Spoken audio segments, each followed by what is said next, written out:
Hi friends, welcome back to our channel.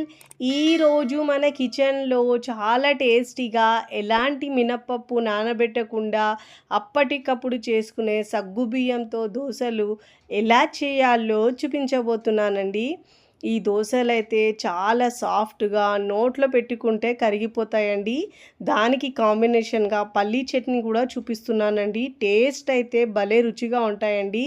ఎండాకాలంలో ఒంటికి చలవ చేయడానికి ఇలా సగ్గుబియ్యం యూస్ చేస్తారు కదండి. ఎప్పుడు పాయసం అలాంటివి కాకుండా ఒక్కసారి ఇలా దోశలు చేసుకోండి. చాలా చాలా బాగుంటాయండి. తిన్న కొద్దీ తినాలనిపిస్తాయండి. అంత సాఫ్ట్గా ఉంటాయి. బ్రేక్ఫాస్ట్లో ఈజీగా చేసుకోవచ్చండి. సగ్గుబియ్యంతో ఇలా ఎక్కువసేపు నానబెట్టే అవసరకుండా అప్పటికప్పుడు చేసుకోవచ్చండి. టైం కూడా చాలా తక్కువగా, ఇంకా ఇంగ్రీడియంట్స్ కూడా 2 ఇంగ్రీడియంట్స్ ఉంటే చాలండి, ఈజీగా చేసుకోవచ్చు. మరి ఇక ఏమాత్రం ఆలస్యం చేయకుండా సగ్గుబియ్యంతో దోశలు ఎలా చేయాలో చూద్దాం రండి. ముందుగా ఇక్కడ నేను ఒక మిక్సింగ్ బౌల్ తీసుకొని దాంట్లో 1 కప్పు సగ్గు బియ్యం తీసుకోవాలండి. కొలతలు మీరు గిన్నె, గ్లాసు దేంతో అయినా తీసుకోవచ్చండి. నేను ఇక్కడ మెజరింగ్ కప్తో 1 కప్పు సగ్గు బియ్యం తీసుకున్నాను. 1/2 టీ స్పూన్ మెంతులు వేసుకోవాలండి. ఏ కప్పుతో అయితే మనం సగ్గు బియ్యం తీసుకున్నామో అదే కప్పుతో 1 కప్పు లావుగా ఉన్న బియ్యం రేషన్ రైస్ తీసుకోవాలండి. ఇప్పుడు దీంట్లో వాటర్ వేసుకొని శుభ్రంగా ఒక 2 నుంచి 3 సార్లు బాగా వాష్ చేసుకోవాలండి. ఫస్ట్ టైం నా ఛానల్ చూస్తున్న వాళ్ళు ప్లీజ్ నా ఛానల్ని సబ్స్క్రైబ్ చేసుకోండి, లైక్ చేయండి, పక్కనున్న బెల్ ఐకాన్ని ప్రెస్ చేయండి. ఇలా ప్రెస్ చేయడం వల్ల నేను పెట్టే వీడియో నోటిఫికేషన్ ముందుగా మీ హోమ్ పేజ్కి వస్తాయండి. ఇలా శుభ్రంగా వాష్ చేసుకున్న తర్వాత ఆ వాటర్ తీసేసి మళ్ళీ దాంట్లో తిరిగి వాటర్ పోసుకొని ఒక 2 గంటలు నానబెట్టుకుంటే సరిపోతుందండి. టైం లేకపోతే గంట సేపైనా నానబెట్టుకోవచ్చు. మార్నింగ్ లేవగానే ఇలా నానబెట్టుకుంటే బ్రేక్ఫాస్ట్ టైం వరకు రెడీ అయిపోతుందండి. ఇప్పుడు నేను ఒక 2 గంటల తర్వాత ముందుగా చట్నీ రెడీ చేసుకుంటున్నాను అండి. స్టవ్ మీద ప్యాన్ పెట్టుకొని 1 కప్పు పల్లీలు వేసుకోవాలండి. ముందుగా మంటను మీడియం ఫ్లేమ్లో ఉంచి పల్లీలను బాగా వేయించుకున్న తర్వాత ఏ కప్పుతో అయితే పల్లీలు తీసుకున్నామో అదే కప్పుతో పుట్నాల పప్పు 1/2 కప్పు తీసుకోవాలండి. చట్నీకి యూస్ చేస్తాం చూడండి, ఆ పప్పు తీసుకోవాలండి. ఎక్కువసేపు ఇలా ఫ్రై చేయొద్దండి. పప్పు వేసిన తర్వాత ఒక 2 నిమిషాలు ఇలా ఉంచేసి పక్కకు తీసుకొని పూర్తిగా చల్లారించుకోవాలండి. ఇప్పుడు చల్లారిన తర్వాత మిక్సీ జార్ తీసుకొని ముందుగా మనం పప్పులు ఉన్నాయి కదండి, చల్లారిన తర్వాత మిక్సీ జార్లో వేసుకోవాలండి. చాలా టేస్టీగా ఉంటుందండి. ఈ 2 కాంబినేషన్లో చట్నీ అయితే భలే రుచిగా ఉంటుందండి. ఇప్పుడు దీంట్లో చిన్న చింతకాయ ముక్క వేసుకోవాలండి.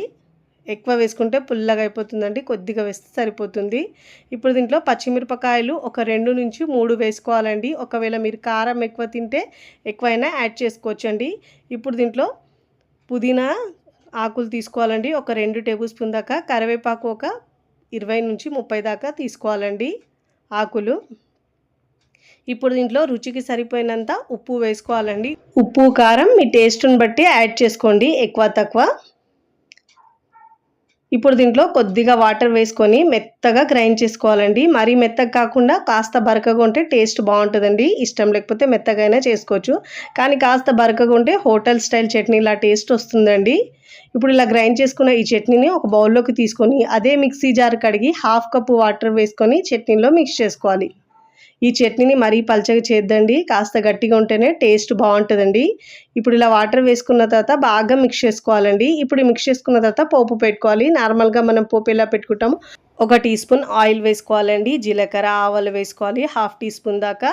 ఇప్పుడు దీంట్లో కరివేపాకు వేసుకోవాలి, ఎండుమిరపకాయలు తుంచి వేసుకోవాలండి. మినప్పప్పు ఒక 1/2 టీ స్పూన్ దాకా వేసుకొని దోరగా వేయించుకొని ఆ చట్నీలో పోపు వేసుకోవాలండి. ఇలా ఏ టిఫిన్లోకైనా సూపర్గా ఉంటుందండి. ఇడ్లీలో, వడలో, దేనిలో కూడా బాగుంటుంది. ఈ చట్నీని పక్కకు పెట్టేసి చూడండి, సగ్గు బియ్యం కూడా బాగా నానేయండి. ఇప్పుడు ఈ సగ్గు బియ్యాన్ని మిక్సీ జార్లో వేసుకొని కొద్దిగా వాటర్ యాడ్ చేసుకొని వీలైనంత వరకు మెత్తగా గ్రైండ్ చేసుకోవాలండి. ఇక్కడ నాకు క్లిప్ మిస్ అయిందని మళ్ళీ చూపిస్తున్నానండి, ఇలా మిక్సీ జార్లో వేసినట్టు.